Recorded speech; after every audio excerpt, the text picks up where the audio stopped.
যদি আমাদেরকে সংসদে পাঠায়, ঢাকা ৮-এ আর কোন চাঁদা চলতে দেয়া হবে না। যেইখানে চাঁদা শুনবো, আপনারা দেখেন না আমরা কি পারি না পারি, গত ১.৫ বছরে দেখেন নাই? এই উসমান আদি এবং তার ভাই বোনেরা আল্লাহ ছাড়া এই জমিনের নিচে আর কাউকে ভয় পায় না। অনেকেই আমাদেরকে বলে, ভাই নির্বাচনের পরে কেমনে থাকবেন?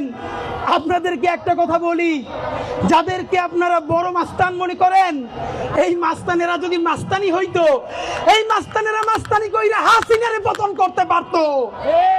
এরা মাস্তান না, এরা সিচকে চোর, এরা চাঁদাবাজ, এরা ছোট ডাকাত, এরা মাফিয়া, এরা ব্যাংক লুটেরা।